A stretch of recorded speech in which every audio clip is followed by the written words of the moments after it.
जाने क्या क्या तरह तरह की बातों से किसानों को बस केवल प्रताड़ित करने का काम ही सरकार कर रही है। और मैं बता दूं कि जाति के आधार पर बहुत बड़े पक्षपात हो रहे हैं। सब जैसे लोकतांत्रिक संस्थाएं जितनी भी हमारी हैं, उन सब संस्थाओं का बीजेपी लगातार गला घोटने का काम कर रही है। और मैं आपको चुनाव आयोग के ऊपर इतने बड़े बड़े सवाल खड़े हो रहे हैं। आपने देखा होगा हमारे नेता राष्ट्रीय अध्यक्ष जी ने बाकायदा सफेद कपड़ा भेजा था चुनाव आयोग को, और मिल्कीपुर से लेकर जितने बाई इलेक्शन हमारे उत्तर प्रदेश में हुए, इतनी बेईमानी आज तक के इतिहास में कभी किसी सरकार ने नहीं करी होगी। और बता दें, जिस तरीके से लोगों को वोट डालने से रोका गया, बूथ कैप्चरिंग करी गई, लोगों को बूथ तक पहुंचने नहीं दिया गया, ये किसी से छुपा नहीं है। लेकिन अब मैं बता दूं, हमारी नहर है, आप सोचो कि नहर में पिछले 1.5 महीने से पानी नहीं आ रहा, 2 महीने से।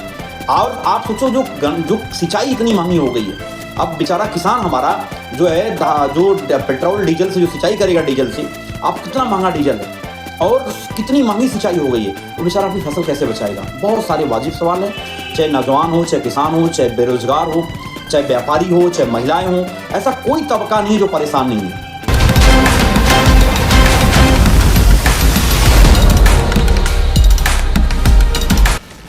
सर, आजकल आप गोपालपुर विधानसभा में दौरा कर रहे हैं, तो यहाँ पे गोपालपुर विधानसभा क्षेत्र में क्या क्या आपको समस्याएं नजर आ रही है कि जो कि प्रमुखता से इसको आवाज़ आप उठा भी रहे हैं और इसको उठानी भी चाहिए?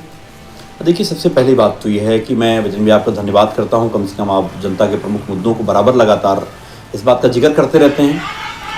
और आज के समय में अगर हम देखें, इस विधानसभा में हमारे, और विधानसभा ही नहीं बल्कि पूरे प्रदेश में एक भय, भूख और भ्रष्टाचार का माहौल व्याप्त है।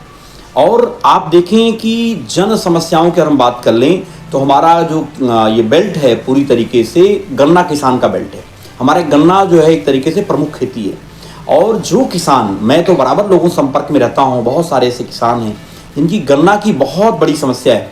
और आज के समय में गन्ना की हम बात करें तो उनके पास पर्ची लेट रहती पाती हैं, और उनके पेमेंट लेट हो रहे हैं। और इवन की गन्ना लेके पहुँच गया किसान तो उसमें क्वालिटी को जो है देख करके उनको बाहर भगा दिया जाता है कि आपकी गन्ने की क्वालिटी अच्छी नहीं है। ना जाने क्या क्या तरह तरह की बातों से किसानों को बस केवल प्रताड़ित करने का काम ही सरकार कर रही है। अब मैं बता दूं, हमारी नहर है, आप सोचो कि नहर में पिछले 1.5 महीने से पानी नहीं आ रहा, 2 महीने से। और आप सोचो जो सिंचाई इतनी महंगी हो गई है, अब बेचारा किसान हमारा जो है, जो पेट्रोल डीजल से जो सिंचाई करेगा, डीजल से अब कितना महंगा डीजल है और कितनी महंगी सिंचाई हो गई है, वो बेचारा अपनी फसल कैसे बचाएगा। बहुत सारे वाजिब सवाल हैं, चाहे नौजवान हो, चाहे किसान हो, चाहे बेरोजगार हो, चाहे व्यापारी हो, चाहे महिलाएं हो, ऐसा कोई तबका नहीं जो परेशान नहीं है। और मैं बता दूं कि जाति के आधार पर बहुत बड़े पक्षपात हो रहे हैं। सर, जैसा कि आप लोग लगातार आवाज उठा रहे हैं कि लोकतंत्र की हत्या हो रही है, 2027 में चुनाव है, उसके मद्देनजर आप क्या देखना चाहते हैं? मतलब क्या कहना चाहेंगे कि 2027 में भी लोकतंत्र की हत्या आप लोग मानते हैं, या उसको निष्पक्ष मतलब उसको चुनाव को कराया जाएगा?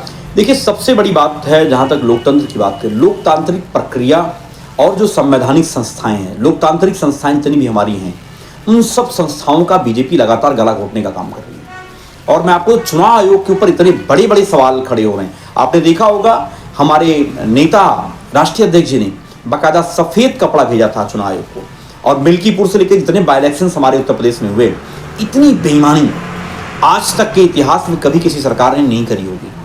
और बता दें, जिस तरीके से लोगों को वोट डालने से रोका गया, बूथ कैप्चरिंग करी गई, लोगों को बूथ तक पहुंचने नहीं दिया गया, ये किसी से छुपा नहीं है। लेकिन जब आम चुनाव होंगे, जनता इस बात को जो है तैयार हुई बैठी है कि हमें मौका मिले बीजेपी के खिलाफ वोट डालने के लिए, बीजेपी के खिलाफ वोट करने के लिए, और उस मौके का हमारे यहाँ लोग इंतजार कर रहे हैं। और मैं बता दूं आपको बजरंगी भाई कि इस जो मिल्कीपुर के चुनाव की जो घटना हुई है, चाहे हमारे बाई इलेक्शन जो भी घटनाएं हुई हैं, सब लोगों से जनता ने सीखने का काम किया है। और कहाँ पे बेईमानी कर रहे हैं, उन बारीकियों को देख करके आगामी जो विधानसभा के चुनाव होंगे, हमारा एक एक कार्यकर्ता चाक चौबंद तरीके से जो मुस्तैद होकर के उन लोकतंत्र बचाने का काम करेगा। सर, जैसा कि बुआ और भतीजे का जो रिश्ता था, 2027 में क्या ये कायम रहेगा? देखिए, बुआ भतीजे का रिश्ता, आपने देखिए, मैंने कहा कि हिंदुस्तान के इतिहास में अगर शुचिता की बात करें राजनीति में, तो आदरणीय राष्ट्रीय अध्यक्ष लोग कस्में खाते हैं, शुचिता की कस्में खाते हैं। और हमारे नेता आदरणीय अखिलेश यादव हमेशा कहते हैं कि दोस्ती बड़े दिल के साथ की जाती है। आपको याद होगा 2019 के चुनाव में जो जिन शर्तों पे बीएसपी ने गठबंधन किया और हम लोगों ने जो पार्टी जीरो पे थी वो 10 सीट पर पहुंच गई, और पूरे प्रदेश में हमारे नेता आदरणीय अखिलेश यादव ने जो सम्मान बहन कुमारी मायावती जी को दिया शायद ही किसी नेता ने दिया होगा, और उस सम्मान का नतीजा रहा कि पूरे प्रदेश में कम से कम जो है बीजेपी जो जीरो पहुंच गई थी वो 10 सीटें जीतने का काम की।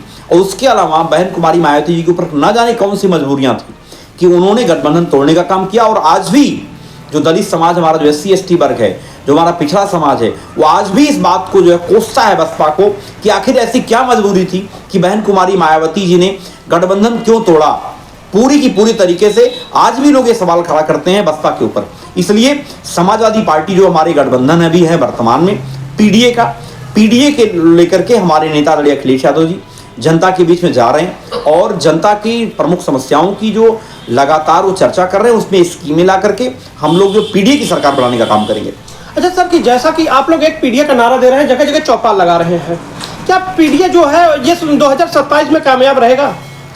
और देखिए बजरंग भाई, निश्चित तौर से पीडीए हमारा पूरी तरीके से जिस तरीके से 2024 का जो चुनाव हुआ है, आपने देखा हो जब 2024 में जब पीडीए ने अंगड़ाई ली थी तो इतने बड़े रिजल्ट आए और बीजेपी को हार का सामना करना पड़ा। और जब 2027 का चुनाव होगा पीडीए लड़ाई लड़ने जा रहा है, क्योंकि अपने हक हुकूक की लड़ाई, जो ये बट बूट बेल्ट की सरकार है जिसने उनके अधिकारों को रोकने का काम किया है। मैं आपको बता दूं पीडीए हम क्यों कह रहे हैं, पीडीए की बात क्यों कह रहा हूं, क्योंकि आपने देखा होगा बीजेपी का सत्तारूढ़ का विधायक योगेश वर्मा जो पिछड़े समाज से आता है, किस तरीके से बीजेपी की जो है ये सरकार आदरणीय मुख्यमंत्री का सजाती व्यक्ति पब्लिक प्लेस पे लतियाया, और वो बेचारा विधायक दर दर भटकता रहा, अपने लिए न्याय नहीं ले पाया, वो अपनी FIR 8 दिन तक नहीं करा पाया, और 8 दिन के बाद FIR हुई भी तो कोई कार्रवाई नहीं हुई। आप कल्पना करिए जो बीजेपी का विधायक हो, पिछड़े समाज का विधायक हो, उसको न्याय नहीं मिल पा रहा हो। तो ये लड़ाई बहुत बड़ी है, और ये लड़ाई हमारे नेता के नेतृत्व में जो लड़ी जा रही है, पूरे उत्तर प्रदेश की जनता जो है अपने पीडीए के भगवान श्रद्धेय नेताजी को जो है जो मान करके और हमारे नेता आदरणीय अखिलेश यादव जी के नेतृत्व में विश्वास करके उत्तर प्रदेश में 2027 में सरकार बनाने का काम करेगी। गाजीपुर के सांसद अफजल अंसारी ने कुछ समय पहले ही एक बयान दिया था कि जो भी सीटें हैं पहले यादव को उसको त्यागना पड़ेगा, फिर जाके ये पीडीए का नारा अपना लगाना पड़ेगा। इस पे आप क्या कहेंगे? देखिए आदरणीय अफजल अंसारी जी की बात अगर हम जहाँ तक करें तो उन्होंने जो बात कही, पूरे भाषण को सुनिए तो आप निकाल पाएंगे उसका अर्थ। केवल एक लाइन पकड़ने से बजरंगी भाई आप नहीं, केवल यादव की बात नहीं उन्होंने कहा, उन्होंने कहा कि हमें त्याग करना पड़ेगा और हमें सबको जोड़ना पड़ेगा। पूरे भाषण को आप सुनेंगे तो आपको प्राउड फील होगा, बहुत अच्छी स्पीच थी उनकी। सर अभी आज ही के दिन में एक वीडियो वायरल हो रहा है, सुभाषपा का एक कार्यकर्ता है जिसको पुलिस द्वारा बहुत मारा गया था, उस पर क्या कहेंगे आप? मैंने आपसे अभी प्रयार में जिक्र किया कि किस तरीके से बीजेपी के सत्तारूढ़ के विधायक की हालत, यानी जो योगेश वर्मा विधायक थे लखीमपुर खीरी के, सोचिए वो एक मुख्यमंत्री के सजाती व्यक्ति से टकरा जाते हैं और वो सजाती व्यक्ति दौड़ा दौड़ा के पीटता है, विधायक को पीटता है। अब तो सुभाषपा के कार्यकर्ता की बात अगर आप कर लो तो उन कार्यकर्ताओं का क्या सम्मान होगा। आपको याद होगा आदरणीय राजभर जी बड़े नेता हैं, उन्होंने कहा था कि आप अगर गले में पट्टा अपने गमछा बांध के चले जाओगे तो थाना अध्यक्ष की हिम्मत नहीं है कि आपसे जो है आपके काम ना करे और आपको सम्मान से बैठाए ना। लेकिन ऐसी तमाम वीडियो आ चुकी हैं। हमारे महाराजगंज थाने में एक बार आपने देखा हो, पिछली बार एक बेचारा राजभर समाज का व्यक्ति पट्टा बांध के गले में गमछा बांध के चला गया, किस तरीके से दरोगा ने पीटा था। और आपने एक दो जिले की बात छोड़ दो, आप जगह जगह पिछड़े समाज, दलित समाज, SC/ST समाज के लोगों को पीटा जा रहा है। और अगर मुख्यमंत्री का सजाती व्यक्ति पीटने वाला है तब तो फिर कोई कार्रवाई नहीं होनी है। मैंने आपको बताया अभी पहले कि सत्तारूढ़ के विधायक को जब दौड़ा पीटा जा रहा है तो आदरणीय राजभर जी की पार्टी का जो विधानसभा प्रभारी है उसकी क्या हाल होगी। मैं एक बात और आपको बता दूं, 2022 का चुनाव चल रहा था, आदरणीय राजभर जी जो है वाराणसी में शिवपुर विधानसभा के लिए जब वो नॉमिनेशन करने जा रहे थे, चुनाव के समय की बात है, और यही बीजेपी के गुंडों ने उन्हें घेरने का काम किया, उन्हें बेइज्जत करने का काम किया। समाजवादी लोगों ने खड़े होकर के उनके मान सम्मान को बचाने का काम किया। ये बात मैं नहीं कह रहा हूं, आदरणीय राजभर जी ने खुद इस बात का जिक्र किया था कि अगर समाजवादी लोग नहीं रहे होते तो हमारे बेटे और मेरा मान सम्मान नहीं बच पाता।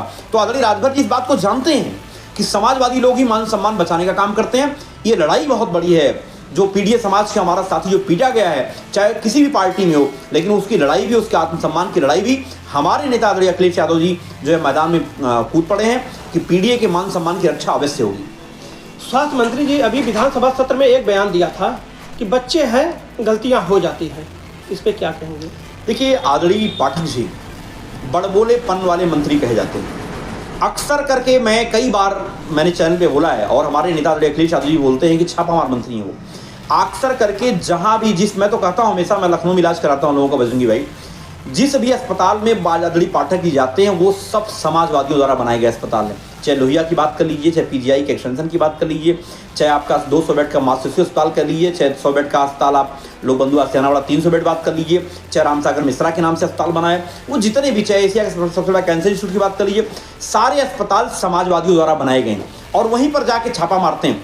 और मैं बता दूं कि मैं ऑन रिकॉर्ड आपको बोल रहा हूं, ऐसा कोई दिन नहीं हमारे पूर्वांचल से आसपास के लोग जो लोहिया पीजीआई केजीएमसी में जाके धक्के खाते हैं और धक्के खाने के बाद जो उनको बेड नहीं मिलता है। तकरीबन 100 से ज़्यादा लोग जो है, तकरीबन 100 से ज़्यादा लोगों को बेड ना मिलने की वजह से मौतें होती हैं।